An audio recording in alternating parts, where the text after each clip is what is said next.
simples. Massa crua!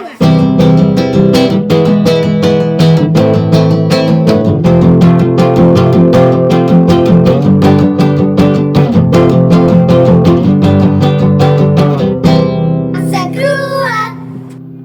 Tu estás ligado a uma associação chamada AMAR. Ainda bem que falas disso, porque a AMAR não é uma associação, há muita gente que pensa, mas a AMAR é um projeto da Associação para o Planeamento Familiar dos Açores. A é associação APF é... Açores. Ok. Quando decidimos fundar este projeto, que é um centro de atendimento a pessoas LGBT e familiares, muito importante esta parte, em vez de fazer uma associação, nós achamos que se enquadrava perfeitamente naquilo que são o âmbito da Associação para o Planeamento Familiar.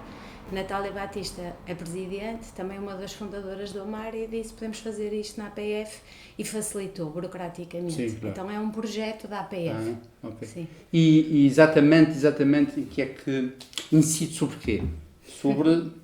LGBT, lésbicas, LGBT. gays, bissexuais, transexuais, E intersexuais. havia necessidade de se fazer um projeto desse género? Totalmente. Este projeto surgiu mesmo da necessidade. É um projeto que surgiu quando do Lobicão, a Cláudia Varjão teve cá fazer um filme que trabalhava e andou a entrevistar jovens LGBT para o filme, porque era um filme com não atores, mas que ela queria miúdos que estivessem aqui relacionados com isto, e durante os castings acho que punham toda a gente a chorar, porque foram aparecendo histórias muito tristes de miúdos expulsos de casa, sem suporte, e a Cláudia Varjão depois veio falar comigo e com a Natália, tipo, quais são as respostas sociais que há nos Açores para esta comunidade, e eram mesmo muito poucas. Profissionais com formação específica nem havia, e bem, nós dissemos, pronto, está na altura de... Nós já antes tínhamos sinalizado esta lacuna. A que é que se deve essa lacuna? Porquê é que não há tanta gente a tratar desse assunto?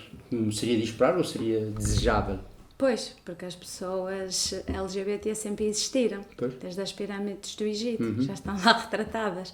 Mas, como nós vivemos numa sociedade cis heteronormativa, vamos ter aqui o conceito de que... Eu acho que é melhor explicar o que é dizer cis. Cis é a mesma coisa que hetero. Não. Ok. Assim, Eu também preciso disso, é isso, sou vamos muito ignorante informar. nessa matéria. Não, são assuntos que são recentes e a maior parte das pessoas não sabem, e eu acho que não devem ter vergonha de não saber. Claro. É isso, está-se a começar Sim. a trazer isto, não é para um assunto para o público mais em geral, mas antes não era. Então, temos as pessoas trans, quando há incongruência entre o sexo biológico e o sexo com que te identificas. Desculpa, eu estava a pensar agora numa coisa que não tem nada a ver com a classe. Mas é que tu vieste com essa roupa tão colorida. Eu acho que se calhar és a pessoa mais bem vestida, mais exuberante que já apareceu aqui nesse podcast. Acho que o podcast Eu vou começar a merece. criar um prémio para isso. Um prémio, a pessoa mais interessante em termos estéticos que apareça cá, pimba. Bem quentinha, Olha, se estamos calhar com ganhas granizo o nos primeiro Açores. prémio até agora. Não querendo desmerecer os outros, né? Vá lá. Mas pronto, continuando. Então, a cis-heteronormatividade é esta ideia de que se espera que todas as pessoas sejam heterossexuais e cisgénero. Cisgénero, então, é aqui o que está no outro extremo de trans. Né? As pessoas trans é quando há incongruência entre o sexo biológico e o sexo com que te identificas. Cis é quando há congruência. Tipo, eu sou uma pessoa cis, não é? Tu também identificas-te com o teu sexo Sim, biológico. já percebi. Okay. Pronto. E então a sociedade espera que sejamos todos cis e trans, mas não somos. A verdade é que nunca fomos. Pois. Né? E felizmente estamos agora numa fase a viver aqui uma revolução social onde estas pessoas estão a sair do armário, não é? E felizmente cada vez mais jovens estão a sentir segurança para o fazer, porque o único motivo porque isso não acontecia, porque a sociedade não era segura, quem se afirmava... E se calhar ainda não é. Ainda não é. Claro que não. Mas já começa a ser um bocadinho mais segura que antes e, portanto, estamos a começar a ver cada vez mais. E as pessoas dizem, é uma moda. Não é uma moda. Simplesmente as pessoas agora estão um bocadinho mais seguras para se afirmarem. Não é? E o que é que vocês estão a fazer para realmente habituar, não sei se pode falar assim, dizer assim, habituar a sociedade a essa nova, velha realidade? Pois, colaborar na evolução, porque isto é algo que já vem a acontecer, não é? O feminismo já vem do século XVIII, já há muita coisa aqui a acontecer. Mas no nosso projeto, e é bom falar disso porque muitas vezes as pessoas acham que um centro de atendimento é só consultas de psicologia. E claro que sim, nós temos consultas de psicologia e de aconselhamento psicossocial, tanto às pessoas LGBT como às famílias, não é? Mas porque isto não, o problema não são as pessoas LGBT, o problema é a sociedade. Que discrimina, que não aceita, não é? E então nós trabalhamos, essencialmente o Amar eu vejo como um projeto de intervenção comunitária. Aliás, até gosto mais do termo ativação comunitária, não é? Porque intervir parece que é alguém de fora que sabe, que vai dizer como é que é. E nós temos é de ativar, não é? E acredito que quando nós falamos com as pessoas e pessoas que conhecem pessoas LGBT e que percebem que isto é absolutamente natural e normal, que depois, não, claro, tem de haver espaço para todos. A sociedade tem de ser para todos. Não pode Aliás, ser só... o nome desse projeto, Amar, já diz muito, se calhar nós temos de nos amar mais uns aos outros. Eu acredito nessa coisa que diz que Cristo disse, mas se disse muito bem. Acho que nós temos que nos aproximar cada vez mais uns dos outros, em vez do contrário. E o que se calhar está a acontecer agora é o contrário. É as pessoas afastarem-se umas das outras, criarem fraturarem a sociedade e não pensarem nos outros, portanto, não pensarem no outro. Sim, acho que isso é importante cada sim. vez mais retomar, se é que alguma vez já foi assim. Eu acho que há sempre fraturas, mas se calhar se houver consciência, essa consciência, acho que as coisas vão melhorar. E se calhar... Sim, porque acho que... Esse nome não é inocente, não é? Amar. Não, é isso. Vamos respeitar a forma como cada um quer amar. Não é? Porque isto é diversidade. Não é? Quando nós, ao falar de LGBT, falamos em diversidade sexual e de género, que uns são loiros, outros são morenos. Somos diferentes. Então, uns são homossexuais, outros são heterossexuais. Isto é só diversidade. Sim. E não é uma escolha. Não é de repente eu agora escolho ser trans, sendo que é uma escolha que me leva para um caminho difícil. Como é que vês isso nas crianças, nos miúdos mais novos que se identificam com... como é que vês isso? Achas que é uma questão bastante sensível e que se calhar as crianças ainda não têm maturidade suficiente para decidir isso? Há aí uma polémica, o que é que dizes? Pois, olha, eu acho que estás a tocar aí numa outra forma de discriminação que é o idadismo, que é a discriminação em função da idade. Por serem crianças ou jovens não têm capacidade para saberem o que são. Eu discordo completamente, claro, todos nós sabemos e existe uma lei, que é a lei da autodeterminação, que diz eu é que me determino. E as crianças e jovens, se perguntares, não é, és menino ou menina, eles sabem. Pois sabem. Pois, isso já temos desde tempos, sim, sabem, sentem isso. Claro. E quando uma criança começa a manifestar outra coisa, eu acho que deve ser respeitada, deve ser ouvida. Okay. Claro que é importante, não é, perceber se querem fazer transição, há aqui mexe com muita coisa. Entra a psicóloga. Pois tem que avaliar, psiquiatras, equipas de profissionais que querem atenuar o sofrimento, porque o problema é quando há sofrimento. Atenção que ser LGBT não significa... leva ao sofrimento. E não significa que tenha de haver sofrimento, não é? Há pessoas trans que não têm sofrimento. Aliás, nós chamamos... O problema aqui é disforia de género, é quando eu sofro por causa disto. Quando isto existe, nós temos de apoiar, não é? Como qualquer pessoa em sofrimento. Agora, não é por ser trans que tem de ter isto, não é por ser homossexual que tem de ter isto. Felizmente, já há famílias que dão imenso suporte, compreendem, onde os jovens conseguem desenvolver-se e afirmar-se sem passar pelo dito caminho tortuoso. Mas se calhar a maioria ainda passa, não é? E a maior parte dos jovens que eu acompanho relata problemas de bullying e discriminação e coisas muito duras, tanto no âmbito escolar como nas famílias, porque depois é isso, não é só as famílias, as escolas têm aqui um papel muito importante. E onde é que acontece a maior parte da discriminação? É nos recreios, não é na sala de aula. E ainda há pouco tempo eu falei na escola do meu filho, fui falar sobre esta situação, porque os auxiliares de ação educativa, eu acho que têm um papel importantíssimo, é a malta que está no recreio, e não têm informação, e têm contratos de trabalho temporários, e eu acho que nem as escolas os valorizam, nem muitas vezes eles têm a noção do importante papel que têm dentro da comunidade educativa. é no recreio que está a haver o insulto, a homofobia, a transfobia, é no recreio. Na sala de aula eu acho que eles têm minimamente a noção que não podem. E é aí que acontecem as coisas que são realmente graves. Logo, e há pouco tempo transmiti isto na escola do meu filho, porque recebo dos meus filhos e de jovens que acompanham isto de não adianta ir falar com um adulto. Eu acho grave, não é? Que eu digo ao meu filho, olha, não podes bater no outro menino, se acontece alguma coisa vais falar com um adulto. Todos nós, pais, dizemos isto, mas depois o feedback que eu recebo dos jovens é que não adianta, porque estes adultos, lá está, ou não levam a sério o seu papel, ou não estão a ser valorizados profissionalmente, ou não têm informação para a importância do papel que desempenham, que é supervisionar para que não aconteça o bullying e a homofobia e não é? Tudo isto. Então, há aqui... Acho que muito mais que podíamos fazer para ser uma sociedade segura, que é disto que se trata, não é? Claro. Acho que temos de ser mais seguros uns para os outros. Não é? Lembras-te de porque é que foste para psicóloga e não foste para bate-chapas? Lembrei-me agora, ou mecânico? Eu acho que sou assim daqueles poucos exemplos que pai com 12 anos já sabia que queria ser psicóloga, porque o melhor amigo do meu pai, assim quase um segundo pai, o Helder, é psicólogo. Por isso eu tinha isto na família. Essa referência. E eu sempre gostei muito de conversar e acho que sempre foi assim a minha melhor capacidade é conversar. E então quando eu fui fazer os psicotécnicos no 10º ano eu disse logo lá à senhora que não era psicóloga, interessante, eu perguntei-lhe se ela era psicóloga, ela disse que não tinha uma formação, já achei. Mas é isto já foi, não é, há 30 anos atrás. Sim, 30 anos atrás. É. E eu disse-lhe a ela, lá fiz os psicotécnicos e fui, ela só me disse que achava que era bom ir via ciências, porque eu sou, então, pronto, é isso. Foste por amor então? Foste por gostavas? Sim, primeira opção, sim, sem qualquer dúvida. Então, não foi vou arranjar um emprego, a psicóloga dá dinheiro, não, e continuo aqui num... Sim. Deixa-me ver aqui, ok, estou controlando aqui a hora, porque tenho limites técnicos. Entretanto, depois disso tudo, tu foste dar a volta ao mundo, eu acho isso lindo. Isso como é que aconteceu? Há pessoas que sabem, há outras que não sabem, conta lá.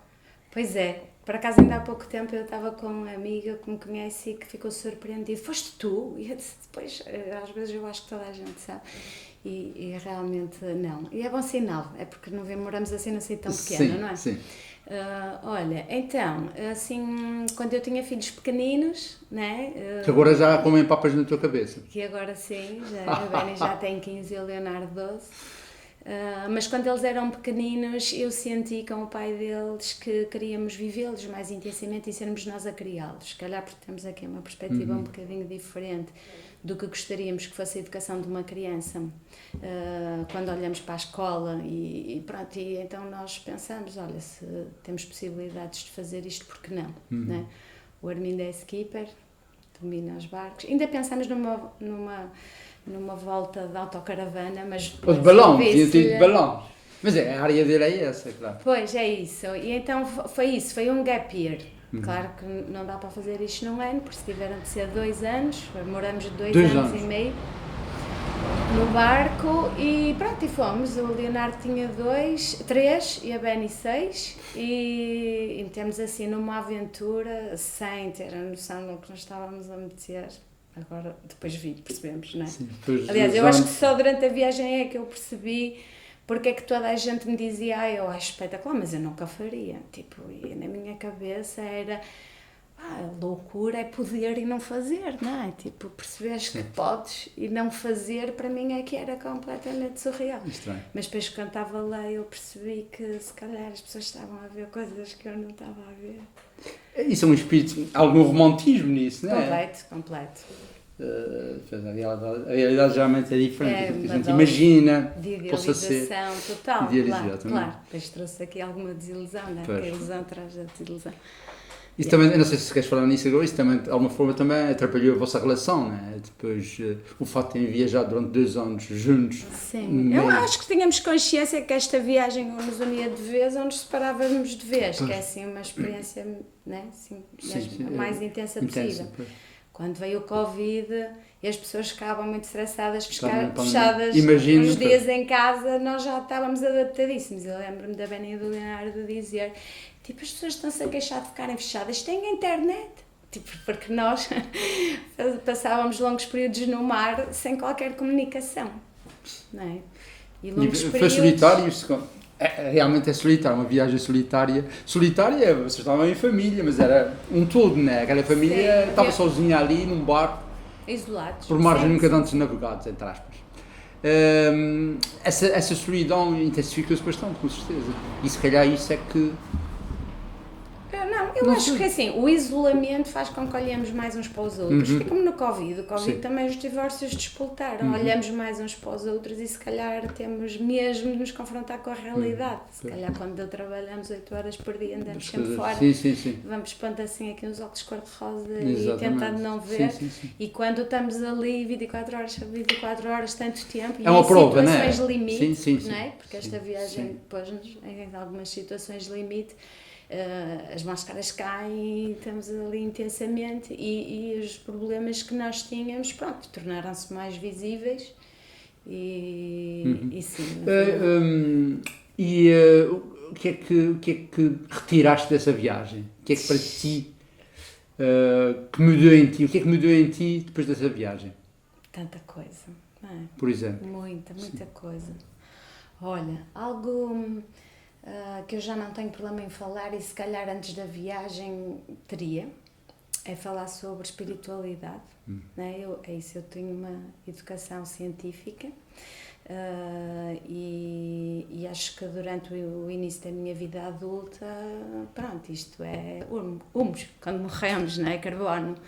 E afastei-me totalmente desta parte que é, ora bem, é uma parte do ser humano, não é? A espiritualidade é uma dimensão humana, mas que depois a ciência também rejeita isto de uma forma que depois formata aqui os jovens para se afastarem de algo que eu sei que durante a minha infância era tão natural, esta dimensão espiritual.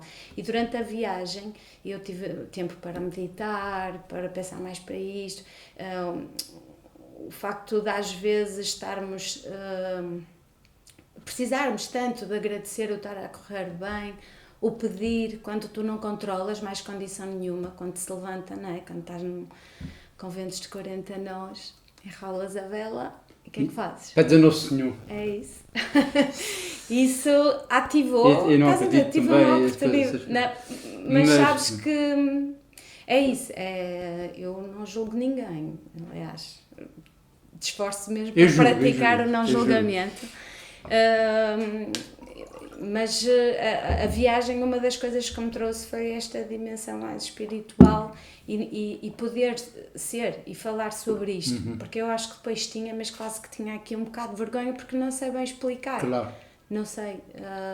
E tenho aqui e depois aquilo que nos vendem, não é? De Deus, não é? Um Deus que castiga, Sim, comigo, sim. que É isso que eu também... mas depois que a gente não percebe, não é? Este mistério todo, mas o que é Deus? É tão misterioso, mas depois é tão firme no Para mim, julgamento, Deus não é é? a natureza e tu estiveste próxima dela, muito próxima. O mar e vocês. Sim, as condições, Constantemente, as as condições condições. atmosféricas. Sim, e onde aconteciam assim coisas que nós não sabemos explicar e se calhar há aqui uma tendência depois de lá está, de ir a uma parte mais espiritual, mas nós temos filmes de estar tempestade a toda a volta em cima de nós, ver o céu, e nós tipo, o que é que está aqui? Eu não sei explicar, sim. há aqui muita coisa psicológica Sim, também, claro, eu sei, claro. mas de estarem a cair trovões, tempestade, mas por cima do barco eu vejo as estrelas, está limpo, por cima de nós. Pronto, deixa calhar também. É isso. Há aqui muitas dimensões. Mas a viagem, evidentemente, olha, trouxe-me, eu senti que foi assim uma estrada em logística. Planear, não é? Por exemplo, quando vamos para a Polinésia Francesa, nós sabemos que é um mês em autonomia total. Um mês em que tens de ter plano B, plano C para tudo, e então organizar, não é? Para estar um mês em autonomia total, tens de pensar em muita coisa, foi mesmo uma aprendizagem. Mas um mês porquê? Porque a Era o travessia é um mês, no mínimo. mês? É um mês sem terra, Uou. sem ninguém.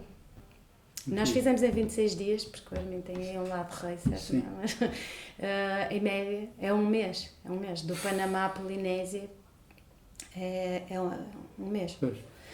E tu Incrível. tens de preparar, não é? Aqui psicologicamente e logisticamente para tudo. Não é? Tu dirias não se que- pode levar só água num depósito, porque o depósito pode romper. Tens de levar água também noutros sítios e tens para tudo, não é? Alguma urgência médica, para tudo. Tem de estar pensado. Então eu acho que também desenvolvi aqui uma capacidade, eu acho que já sou uma pessoa bastante proativa, mas de olhar o que é preciso fazer e fazer acontecer. Pragmatismo. Yeah. Tu dirias que vieste dessa viagem, isso é difícil de dizer, mas melhor pessoa? Vieram ao de cima o teu lado mais negro? Como é que hoje, pensando nessa viagem, o que é que essa viagem te trouxe para além da questão da espiritualidade? Achas que ficaste melhor, a tua relação com os outros, a tua relação com o mundo, ou se calhar já era boa? Ou como é que... Acho que crescemos, não é? Uma experiência tão intensa onde tens acesso a tantas culturas, a tantas pessoas, a tanta diversidade, aprende-se tanto, não é? Acho que crescemos enquanto pessoas, também é isso, acho que há mais tempo para olhar para dentro, para ver o que somos e o que é que queremos, para pensar sobre aquilo que realmente importa, o que é que estamos aqui a fazer. Sim. Foi uma oportunidade, não é? Que se calhar aqui, quando tens de trabalhar 5 dias por semana, não há tanto tempo, entras num piloto automático e ali eu acho que dá muitas... permitiu desligar o piloto automático e andar com outra consciência e isso faz crescer, portanto eu tenho certeza que os 4 crescemos muito com Seguramente isso, és uma não é? pessoa diferente. Sim, Agora, sim. melhor Se ver é depois, melhor ou sabe, pior, assim. é isso já é. Joana, foi um prazer. Com licença, eu faço sempre isso. E vemo-nos no próximo podcast daqui a 20 anos. Não, se calhar mais cedo. Obrigadíssimo. Obrigada. Pronto,